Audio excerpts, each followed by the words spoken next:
존경하는 여러 화엄 행자님들, 좋은 인연은 좋은 운명을 만드는데 좋은 인연이란 무엇인가요? 부처님과의 인연, 가르침과의 인연, 성가와의 인연입니다. 대지도론에서 용수호살이 말씀하셨죠. 불자는 부처님께 예경하기를 좋아하고 부처님 경전을 배워서 이해하기를 좋아하고 또 이해한 경전의 내용을 수행하고 수행 공동체를 공양하고 공급하는 것을 좋아한다라고.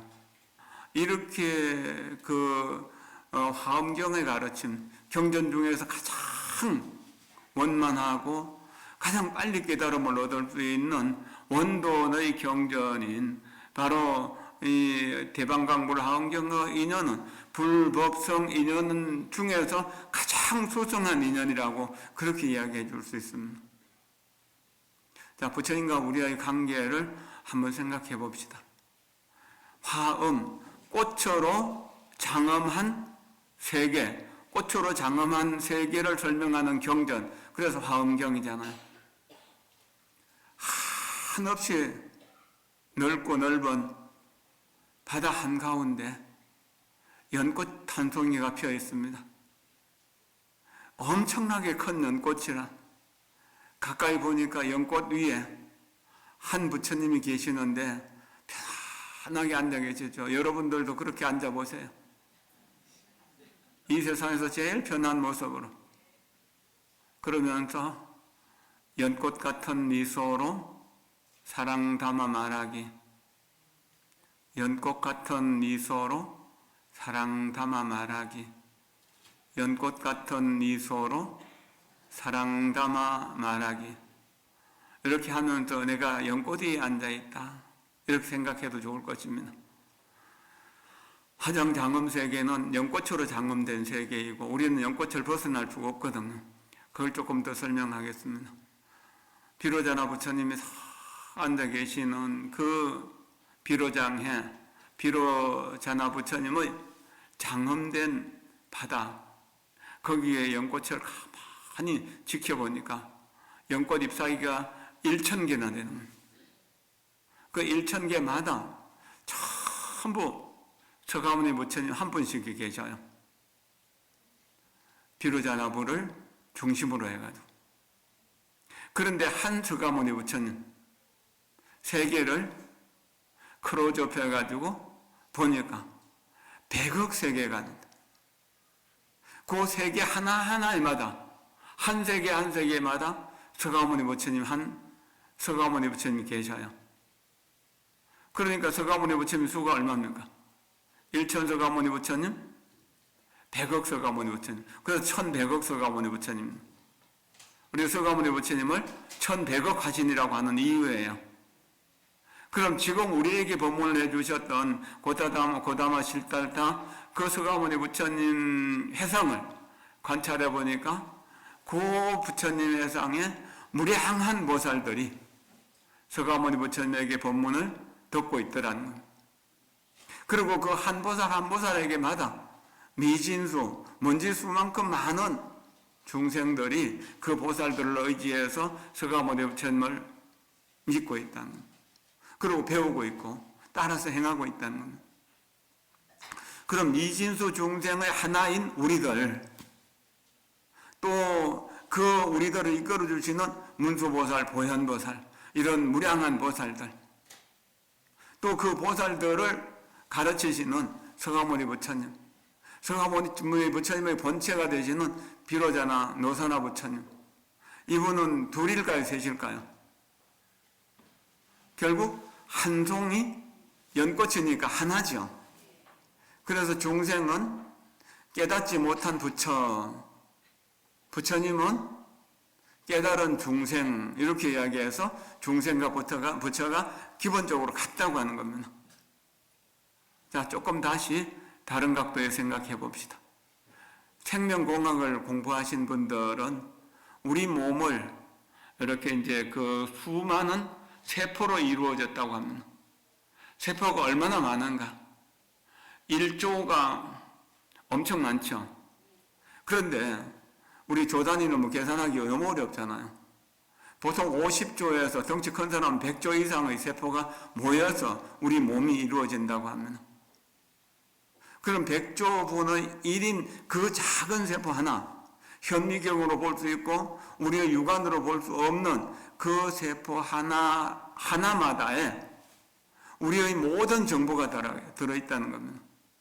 우리가 똑같이 생긴 우리를 복제해낼 수 있는 능력이 있어요. 그럼 50조나 되는 새로운 생명체를 만들어낼 수 있는 근원이 되는 겁니다.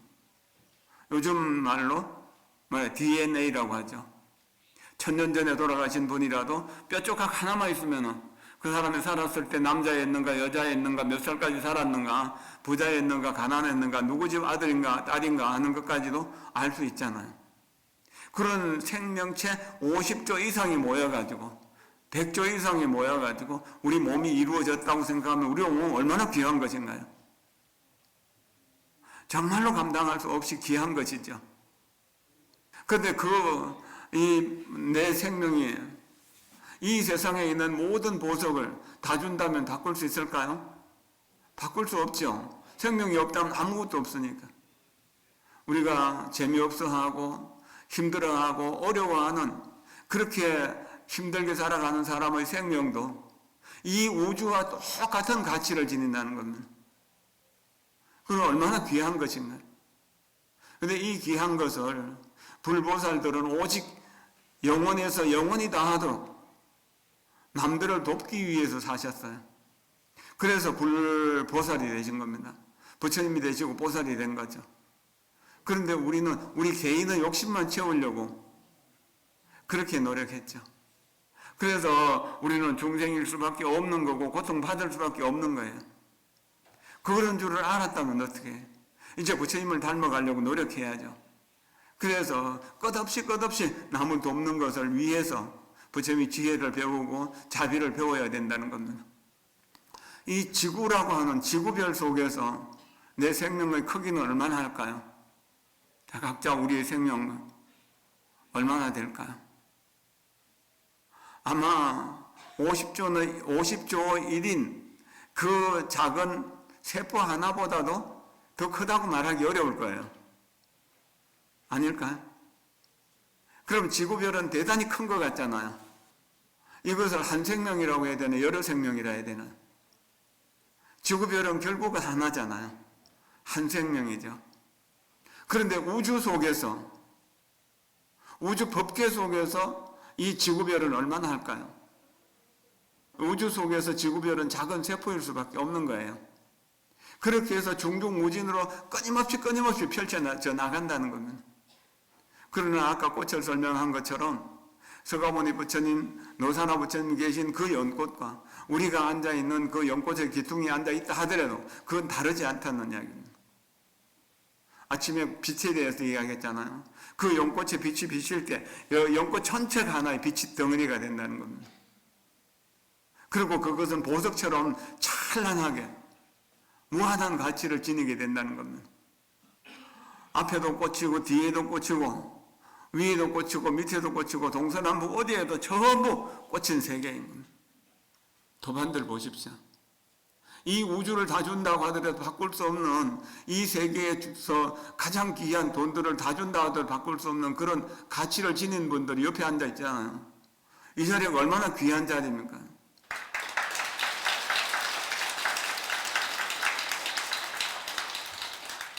자, 캄캄한 밤중에 다이아몬드가 가득히 들어있고 칠보가 가득히 들어있는 창고에다가 사람을 집어넣는다면 뭔가 많이 갖고 오고 싶은데 이게 보석인지 쓰레기인지 뭐 알 수 있어야죠.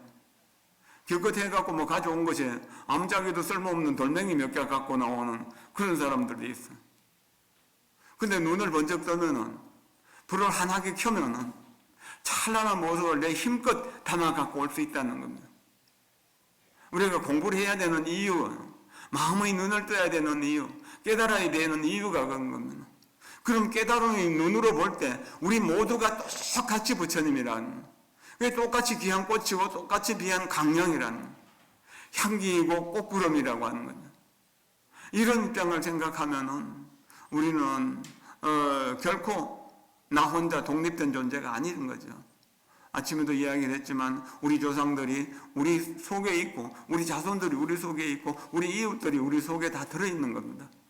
우리 역시 그분들 속에 있고, 옛날에 그 틱나탄 스님을 처음 뵙고 제가 제자가 되겠다고 소원하고 난 뒤에 입을 때 스님 말씀하셨어요. 스님은 우리들 마음속에 있고 우리는 스님들 마음속에 있기 때문에 우리는 헤어져도 헤어지는 것이 아니다라고. 헤어지려고 해도 헤어질 수가 없어요. 이렇게 우리는 큰 생명 속에서 한 덩어리로 있다라고 하는 사실을 알아야 되는 겁니다. 그래서 우리 스스로가 연꽃이 되어서 연꽃 같은 미소로 사랑 담아 말하기를 실천해 놔야 돼요. 우리가 빛이 되어서 그 찬란한 빛으로 세상을 비추어야겠다고 생각해야 된다는 겁니다. 크다든지 작다든지 하는 것은 우리의 개념 속에 있습니다. 작은 먼지라도, 먼지는 작은 것이잖아요. 눈에 들어가면 앞을 전혀 볼 수 없도록 만들어버리잖아요. 세상을 다 막아버리는 겁니다. 이런 거니까 크다 작다는 개념을 생각하지 말고, 나도 일부분 부처이고 일시적으로 부처다라고 생각하면서 내가 일시적인 부처인 것을 영원한 부처로 만들어 가야겠다. 이 부분적인 부처님을 좀 더 넓은 부처님으로, 좀 더 큰 부처님으로 만들어 가야겠다라고 이렇게 생각해야 됩니다. 또 실제로 그런 것을 이해해 나가려고 노력을 해야 된다는 겁니다. 강명각품 마지막 개송이 1년보간 무량급 무거물의 영무주 여시요제 3세사 초제방편 성심령이라고, 한 생각 속에 무량한 세월을 본다는, 가는 것도 오는 것도 없고 또한 머물러 있는 것도 아니다는, 이와 같이 과거 현재 미래라고 하는 3세를 분명하게 알게 된다면 방편을 쓰지 않고 부처님과 똑같은 심력을 이루고 있다는, 어머니들은 아이를 낳아보신 경험이 있으시잖아요. 아이가 처음 핏덩어리로 태어났을 때 이 아이가 사람이라고 해야 됩니까? 아니어야 해야 됩니까? 사람이 아닐까요? 아들이든 딸이든 잘났든 못났든 사람이잖아요. 분명 사람이죠. 그러나 사람 구실을 제대로 합니까? 사람 구실 하게 하려면 요즘 한 30년 동안 가르치고 먹이고 입히고 해야 되잖아요. 그래도 제대로 사람 구실하기가 참 쉽지 않잖아요. 그럼 우리가 불교를 공부하는 것, 그래서 오늘 여기에서 신심을, 믿음을 일으켜서 내가 부처라는 사실을 알고 또 내가 만나는 모든 이들이 다 부처님이라는 사실을 이해해가면서 부처님을 공경하는 마음으로 내 마음속에 부처님을 키워나간다면 우리도 부처가 된다는 이야기죠. 열반경에서는 이런 말씀도 있죠. 백정이 평생을 손을 잡다가 어느 날 부처님 법문을 듣고 마음이 부처라는 사실을 깨닫게 됩니다. 그러면서 자기가 소잡던 그 도끼를 내려놓고 나도 천부처님 속에 하나로 들어간다는 거죠. 나는 천부처님의 일수라고 이야기를 한 겁니다. 우리가 한순간 깨달으면 부처님과 나와 동등하다는 사실을 합니다. 핏덩어린 아이도 사람이고 늙어서 그 남의 도움을 받지 않으면 살 수 없는 노인도 사람이라는 겁니다. 숨쉬고 있는 날까지 그렇잖아요. 나고 죽고에 상관없이 그러한 생명체가 이렇게 모였다가 저렇게 모였다가 계속 흩어지고 모여지고 흩어지고 모여지면서 그렇게 이 세상이 흘러가고 있다는 겁니다. 얼마나 귀한 생명인가 하는 것을 좀 알면은 좋을 것 같아요. 훨씬 더 살아가는 것이, 남을 미워하고 싶어도 미워할 수가 없어요. 여러분들이 남들에게는 잘 못한다 하더라도 가족들에게는 절을 하십시오. 하루 3번씩 가족 한 명 한 명에게 절을 하면서 당신은 거룩한 부처님이 되실 위대하신 분입니다. 상불경보살처럼 당신은 미래에 훌륭한 부처님이 되실 분입니다. 그리고 평소에 인사할 때도 한 송이 연꽃을 당신께 드립니다. 거룩한 부처님 되십시오. 그렇게 하는 것도 좋을 것이고요. 그러면은 우리가 사는 게 훨씬 더 평화로워질 수 있을 것입니다. 앞에 광명각품에 나왔던 그 10분의 보살들이 이 보살 문품에서는 이제 문수보살의 질문에 답하는 대목으로 나옵니다. 합장하십시오. 그때 문수보살이 각수보살에게 물었습니다. 불자여, 심성은 하나이건을 어찌하여 각가지 차별이 있음을 보게 됩니다. 이른바 선한 데도 가고 악한 데도 가며 모든 건이 원만하기도 하고 모자라기도 하며 생을 받음이 같기도 하고 다르기도 하며 단정하기도 하고 누추하기도 하며 고통을 받고 즐거움을 받는 것이 같지 않습니다. 그러므로 업이 마음을 알지 못하고 마음이 업을 알지 못하며 받는 것이 가보를 알지 못하고 가보가 받는 것을 알지 못하며 마음이 받는 것을 알지 못하고 받는 것이 마음을 알지 못하며 인이 연을 알지 못하고 연이 인을 알지 못하며 지혜가 경계를 알지 못하고 경계가 지혜를 알지 못하나이다. 각수보살이 개송어로 대답하셨다. 인자가 어찌 네가 이런 뜻을 지금 물으니 중생들을 깨우치기 위함이라. 내가 그 성품과 같이 대답하리니 인자여 응당히 자세히 들어소서. 모든 법은 작용이 없으며 또한 체성도 없어. 그러므로 저 모든 것은 각자 서로 알지 못하느니라. 비유컨대 강 가운데 흐르는 물이 빠르게 다투어 흘러가지만 각기 서로 알지 못하듯이 모든 법도 또한 이와 같나니라. 또한 큰 불무더기에서 맹렬한 불길이 함께 일어나지만 서로 각각 알지 못하듯이 모든 법도 또한 이와 같나니라. 또한 바람이 길게 불어올 때 물건에 닿으면 함께 흔들리지만 각기 서로 알지 못하듯이 모든 법도 또한 이와 같은 것입니다. 또 여러 땅덩이가 차례차례 의지하여 머물지만 각기 서로 알지 못하듯이 모든 법도 또한 이와 같느니라.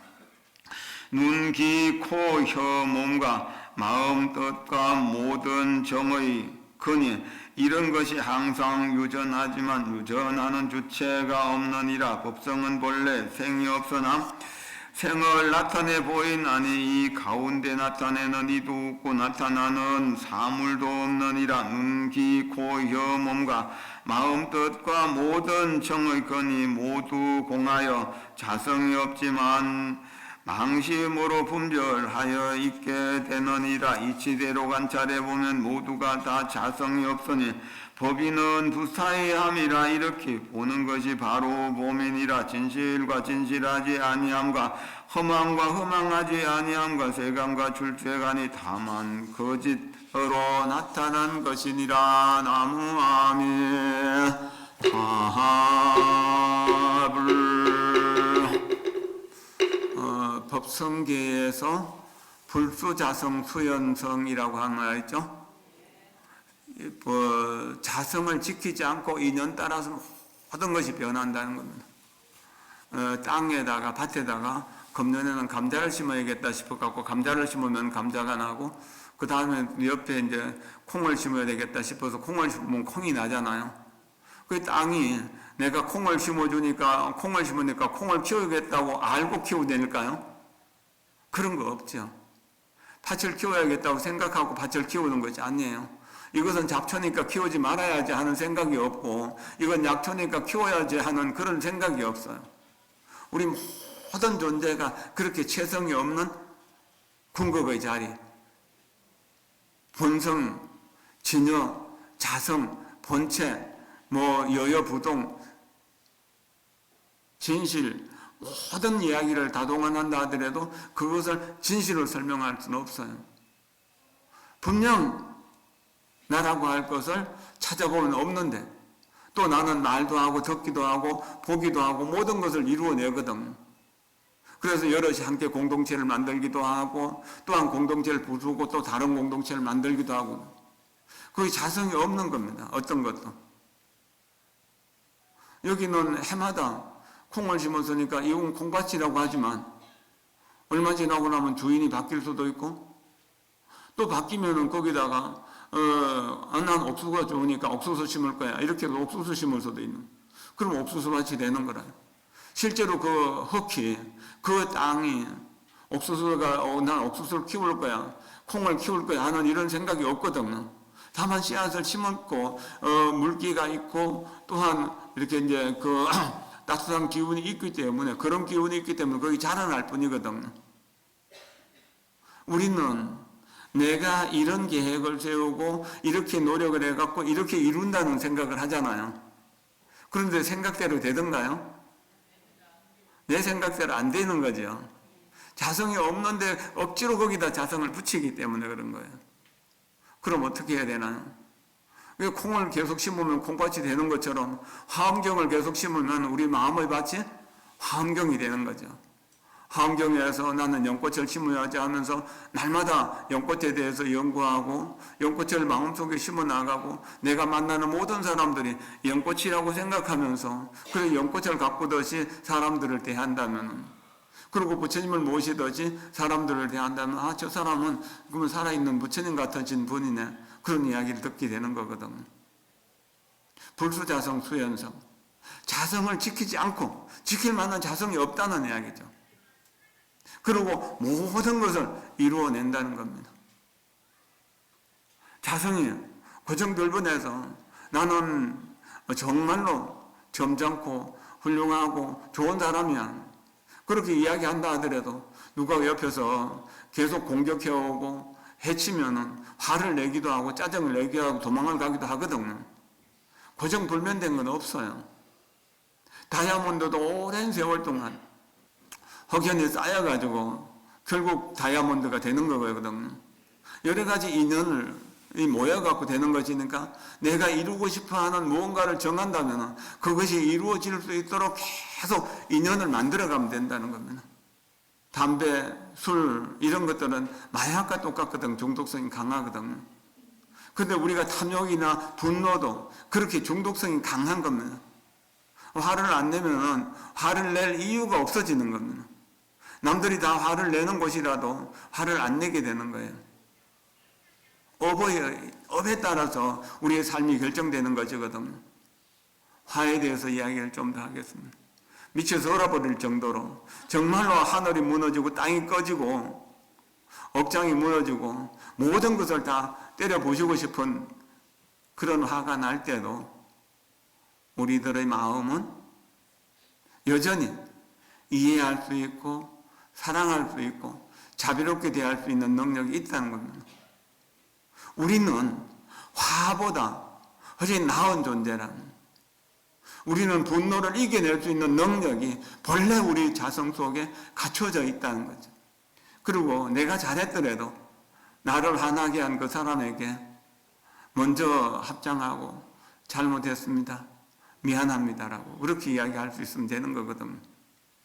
화를 내면은 일단 타는 건 나예요. 누군가 우리 집에 불을 지르고 도망갔다면은 불을 끄는 것이 급한가요? 아니면 그 도망가는 그 방화자를 잡는 것이 더 급한 일인가요? 불을 끄는 것이 더 급한 일이죠.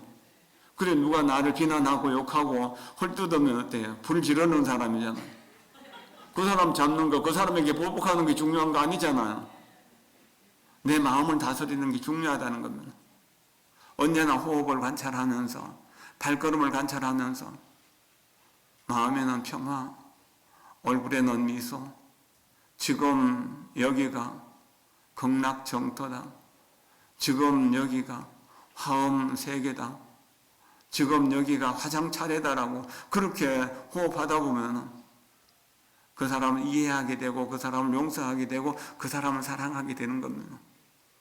이 넓은 세상에 내가 용서할 수 없는 사람은 없습니다.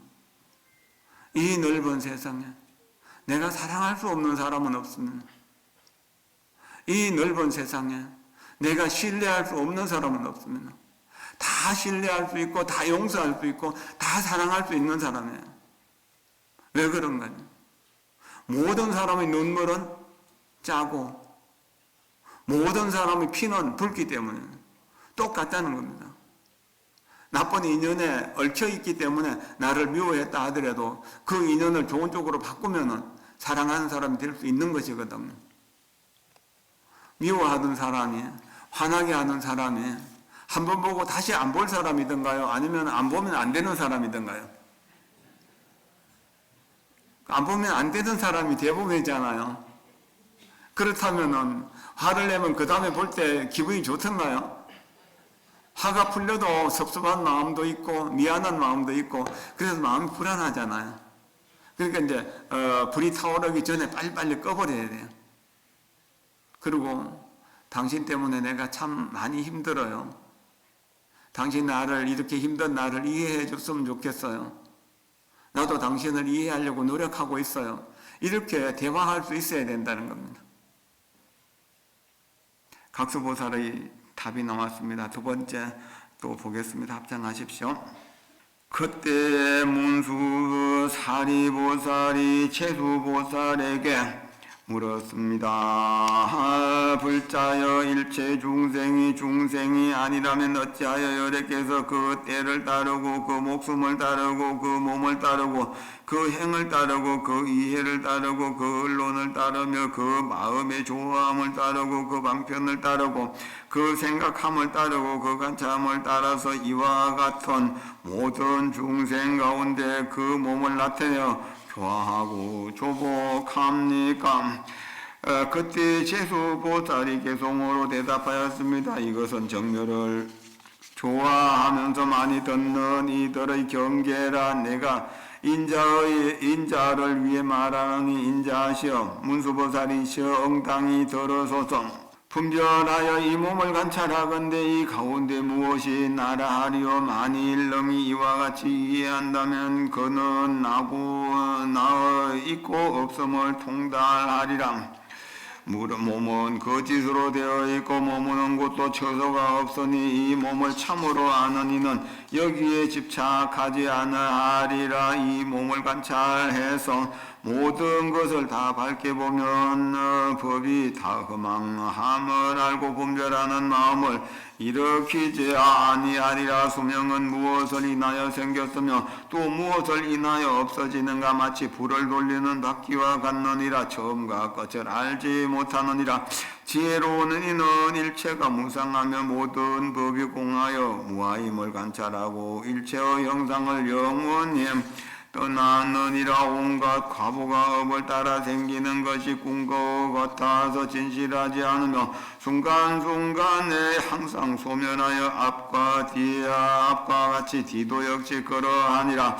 세간에서 보는 법에 다만 마음으로 주인이 되거늘 이해를 따라서 모든 모양을 취할 때 전도하여 실답지 못하도다. 세간의 말이란 일체가 분별이니 일찍이 한 법도 법성에 들어가지 못하도다. 반연과 반연할 바의 힘으로 갖가지 법이 출생하나니 빨리 소멸하고 잠깐도 머물지 아니해서 순간순간이 모두 그러하니라. 나무아미 답을.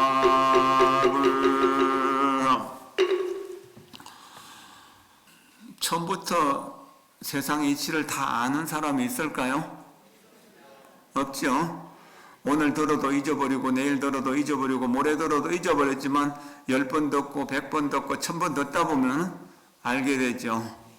이와 같이 꾸준히 반복하면 그것이 내 것이 되어진다는 겁니다.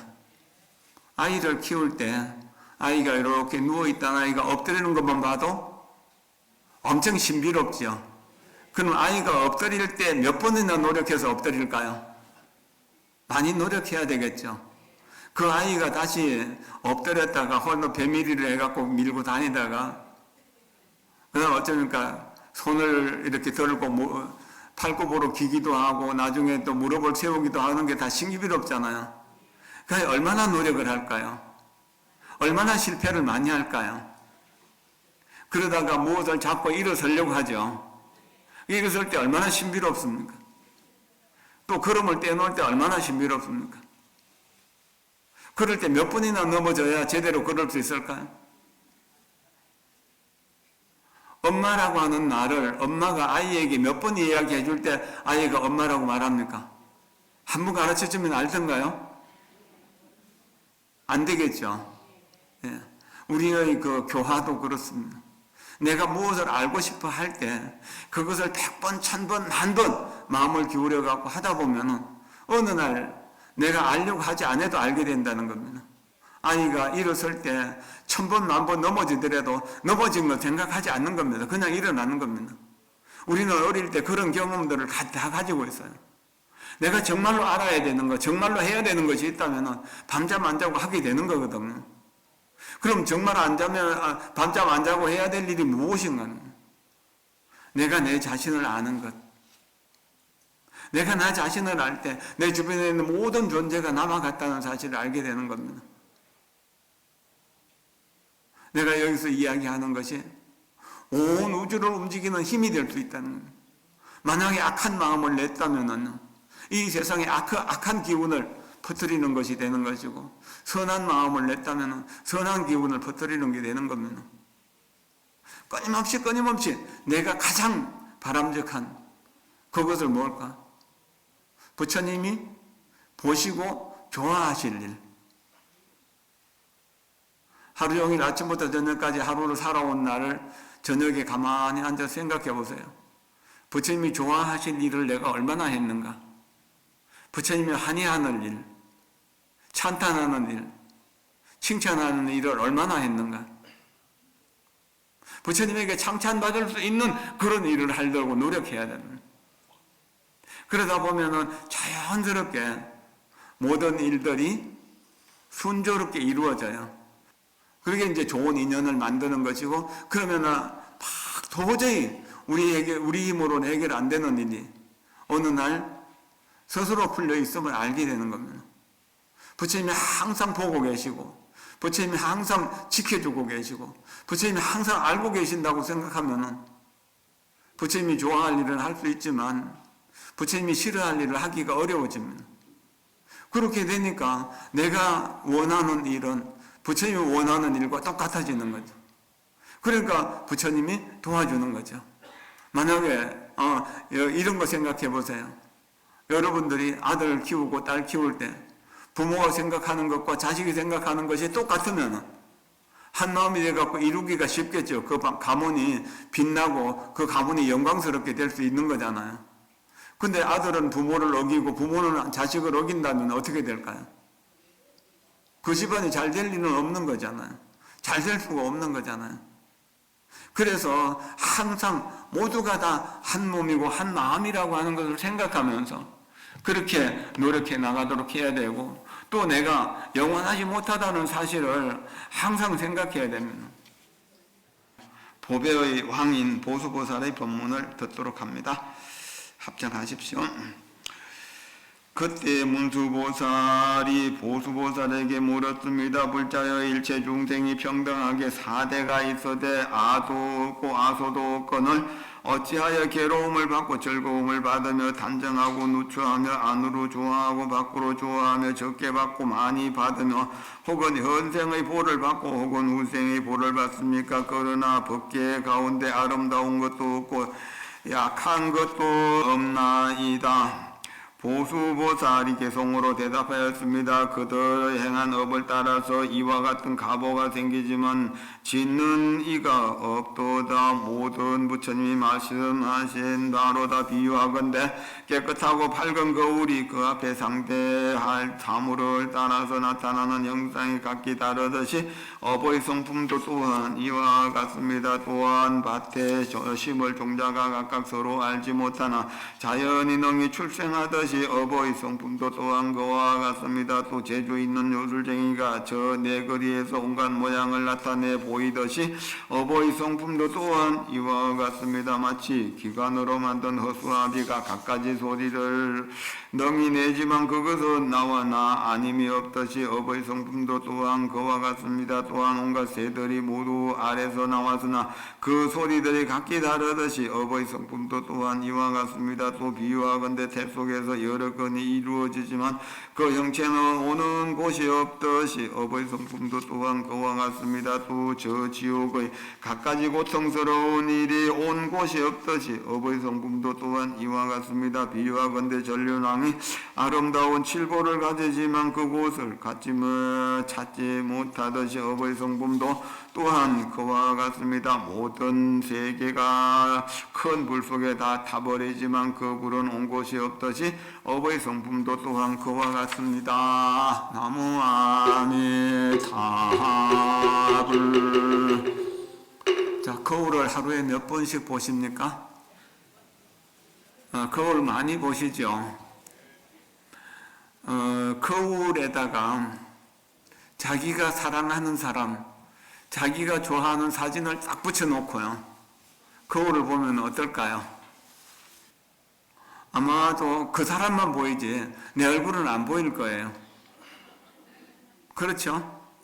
우리가 이 세상의 환한 이치를 제대로 보지 못하는 것도 내가 좋아하는 것, 내가 미워하는 것, 내가 싫어하는 것, 내가 정말로 사랑하는 것, 그런 것들을 이렇게 가려갖고 거울을 붙여놓은 것처럼, 그래서 거울이 제 기능을 못하는 거예요. 우리 중생들의 마음이 그렇습니다. 중생들의 삶이 그렇습니다. 그러나 부처님은 그런 게 하나도 없어요. 원래 우리 본체 진여자성에는 그런 게 전혀 없는 것이거든요. 그러니까 김서방이 오면 김서방을 비춰주고 장서방이 오면 장서방을 비춰주는 거예요. 이쁜 사람이 오면 이쁜 사람을 비춰주고 미운 사람이 오면 미운 사람을 비춰주는 거죠. 하늘의 달이 거울로 비친다고 하더라도 달이 거울로 내려오나요? 내려오는 일 없죠. 물마다 달이 다 비치잖아요. 오늘 저녁에도 달이 뜰 거니까 한번 보세요. 눈마다 다 달이 비치잖아요. 그런데 그 달이 내려옵니까? 우리가 달에게 올라갑니까? 달도 비춘다는 생각 없이 보듯이 우리도 본다는 생각 없이 보는 겁니다. 물도 받는 거 없이 보는 겁니다. 나무아미타불을 부지런히 부르면은 극락세계 간다는데 그게 어떻게 증명할 수 있습니까? 부지런히 연부를 하다 보면 망상이 없어지고 번뇌가 없어진다. 그러면 맑은 거울과 같아진다. 거울 속에 모든 것이 비치는 것처럼 내가 부처님의 마음이 되었기 때문에 부처님이 비치는 것이고 부처님 세계를 생각하니까 부처님 세계가 나타난 것이다. 라고. 마치 이게 지금 겨울이잖아요. 철새가 북쪽에서 남쪽으로 내려오잖아요. 이런 철새가 날아서 내려오다가 그 철새의 그림자가 연못에 비치고 지나간다는 겁니다. 근데 그 철새가 내 그림자를 저 연못에 비치고 싶을까요? 그런 생각이 있을까요? 없죠. 그렇지만 그렇게 비춘다는 겁니다. 네, 마치는 말씀을 몇 마디 좀 드리겠습니다. 세상의 모든 행복은 어디서 오는가? 그 모든 것은 남을 위하는 데서 온다. 세상의 모든 불행은 어디서 오는가? 그 모든 것은 자신을 위하는 데서 온다. 자신만을 위하는 데서 온다. 이 사실을 생각한다면은 우리는 어떻게 해야 될까요? 이 세상이 남아있고 이 세상에 고통받는 중생들이 남아있는 한 나도 이 세상에 계속 남아서 이 세상의 모든 중생들을 구제하겠습니다 라고 하는 소원을 세워야 됩니다. 여러분들을 진심으로 존경하고 사랑하면서 오전에 말씀드린 것처럼 모든 저의 수행 공덕을 여러분들에게 드리고 여러분들의 모든 고통은 제가 대신 다 받겠습니다. 고맙습니다. 감사합니다.